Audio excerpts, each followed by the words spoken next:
So yeah, I've mentioned before, guys, we're sort of touching base and the importance of sort of, getting a balance. You've got to get that balance. I think it's really important to get the balance. When you're doing a training session, you're really, really focused on what you're doing during the training session. But also you got downtime, time out, family time, friend time, time to sort of, decompress is really important too. But equally in saying that, as I mentioned before, there's no coincidence that in the countries that the academies have more hours training, they tend to develop players that are better technically, tactically. Then mentioned earlier about it becomes a moral issue. How much do I train? How many players make it? And so on and so forth. Well, that's sort of something to think about and mull over yourself. But I've mentioned before the gap between where you are and where you want to be. You're trying to close that gap and go beyond the player. Now, for some of you, the gap is close. For some of you, it might be there and thereabouts. For some of you, better. So when Tony was training with Valpardo, there was a gap between where Valpardo was and Roma. I can assure you that.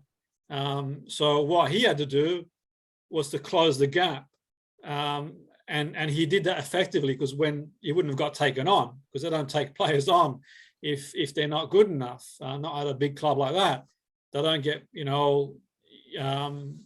don't spark that much interest. So I'm not saying that the job's done. There's a long way to go. But the point I'm making, and sort of Tony will be able to explain why he did better than me, because he did the training. But the idea is to sort of, we talk about closing the gap. So you need that expert guidance to say, okay, well, you back the coach. So, the coach has to have an eye for when you're ready. If he sends Valpardo out to Rome a week too early, then it could make all the difference between him making it. It might be a minor technical issue, a physical fitness thing that's not where it needs to be. So it's got to be spot on. But then he goes there, he makes it, it's really rigorous. It's a long trialing process to sort of get taken on. Then once you're on, you've got to keep going. So the point I'm making there is sort of reinforcing how, how do we close that gap? So if you turn up to training, you go to training 2-3 nights a week, 4 nights a week, whatever, is that enough to close the gap? But then obviously you've got other things that are going on too, like school, college. They're important, they're imperative. You want to get a balance, you want to burn out. So that's really key. So when you do the training, you're sort of really focused. So the idea is activity scheduling is really important, because if we plan ahead to do pleasant activities, well, it's got a big influence in our mood, because otherwise we can ruminate. We can sort of keep going over the game. We mull over a game on the weekend, or we keep running it through our head. And we don't want that. We don't want to be negative thinking and feeling sort of, we want to be focused. So you want to be relaxed too. So pleasant activities, guys, like meditation, we covered. Mindfulness, we're going to cover it again. Things like social activities, going for a country walk, going to the beach, social interaction, reading, going to a restaurant, theatre, gardening. So even the work I do, at times I find myself, taking times out just to sort of refreshen the mind, because it's really intense. You're studying, you're researching, you're preparing constantly. For my stable of players, I sometimes feel like I live the experience with them. I watch them play, and it's like you kind of sort of kick every ball too with them in your own mind. You're thinking of what can we do to improve? And obviously I teach and I lecture as well. So, and this goes for anybody. It's really important to get a balance, spend time with family. So you write down your hobbies and you do that sort of stuff as well, things you enjoy every week, and you plan ahead every week. And to give you an example, guys, of like a weekly planner, because you really want to sort of make sure that you're taking time. And sometimes, if you love the game so much, you love the game so much, it doesn't feel like it's work, but it can be, because you're training, you're putting the effort in. and it's really important to get the balance. So what I use is the weekly planner. So the weekly planner, as you can see here, and you can, I'll send this through to you again, is okay, that looks a bit rigorous, but you got an idea what you're doing when. So if you're playing Sunday, you want to do recovery here. Monday morning, you obviously with me, you're doing psychological skills, mental skills, mind skills for football. Then we sort of do yoga. Then obviously in term time, you got school, you got college, you got the academy. You're very clear. So and you got the balance, you got this sort of chart and say, okay, well, if I'm going to when I'm spending time with family, I'm there, I'm 100% there. If I'm sort of spending time with friends, and you don't feel, like you should be training, you don't feel guilty for not training when you're sort of getting the balance. You've got a balance in life. And that's the sort of key to having one of these. You're making sure that you're getting plenty of rest. You're meditating. Like you get some professional footballers that have a sleep in the afternoon, for example, to recharge the batteries, and they figure out what they'll eat nutritionally. So they've got people who are doing this for them, but you can sort of do what you can. So here you sort of know when you're training the academy, when you're training with the team, you do the performance profile, what you need to improve, and that, like the video you watched before, if there's certain skills you need to improve, you got someone one-to-one, and we'll do half an hour here. But if you're playing football on a Sunday, you don't really want to be doing any rigorous too close to that. So this is key, because you speak to your fitness trainer, you speak to your coaches.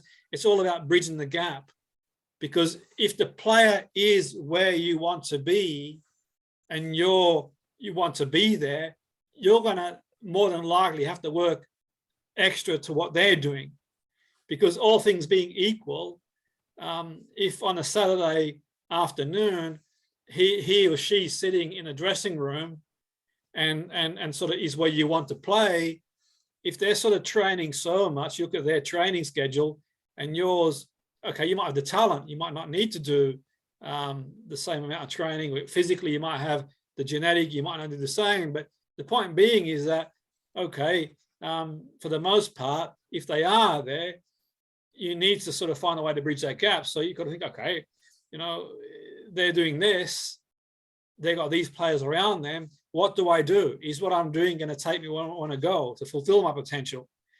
But equally, I don't want to neglect my studies. They're really important. I want to spend time with family. Obviously, that's really important. So you get the balance. So maybe you can start to do things that are integrated. So you might say, okay, well, actually, you know what I'll do after the game? I might sort of go to the beach and sort of go for a swim or a walk in the summertime. And basically, you go with a friend or friends and you enjoy yourselves. You go for a meal afterwards, people who want the best for you and you want the best for them, not people who sort of trying to drag you down. And then that's the sort of key. Monday, you might do a bit of recovery work at some point too. So you're really, really clear. But when you're doing the training, as I mentioned before, it's very clear on what the outcome is. You're very clear. What am I looking to improve? Like I mentioned earlier, when Tony does a training session with an individual player, he's not just doing it for the sake of it. He's very clear. What do I need to improve? And yeah, he's got the benefit of seeing both camps, which is great, and many coaches do. So not many coaches do, but the top coaches do. The top coaches do. There's many coaches who don't, because that's how people end up sort of, not seeing talent. So, you see a player, you're able to see the potential in the player, not always the finished article. So you sort of see that potential in that player. Can we work with that player? And they're the sort of key things we sort of talked about in performance profile. I need to improve physically, mentally, all the components, skills, all the components of being a top footballer or where you want to be. And that's where the testing is really important. So, okay, time is of the essence. Now, that doesn't work for everybody. This doesn't work for everybody. Some people decide to just sort of stroll out of bed and do whatever. And that's entirely up to them. But in my experience, you're really, really clear. I want you to be really, really clear in your mind where you are going. really, really clear about where you want to be, and appreciate where you are and keep building incrementally. But make sure your activity schedule, because you don't want to burn out. You want to enjoy life. You want to keep educated, keep learning, keep studying. You get a balanced life, and you're better for it. That's the key. You give football your best chance. But every week, what you need to do too is to say, okay, you review the game, and if you video the game, you can watch the game at some point. If you don't video the game, you can reflect on the game at some point. Maybe a day after, when the emotions, not involved. Think, okay, what do I need to do? And you've got to be honest with yourself, guys. You have to be honest with yourself in terms of where you are and where you want to be. There's no point swanning around thinking, well, I'm there. And sometimes that's where the discipline comes in, where you speak to the fitness coach. Say, okay, where am I physically? And I showed you them stats that you can aim for, physical stats, and we can touch base on them again and think, okay, well, I need to see if I can get there. Technically, tactically, where am I? And you've got to be really, really true to yourself, guys, when you do that.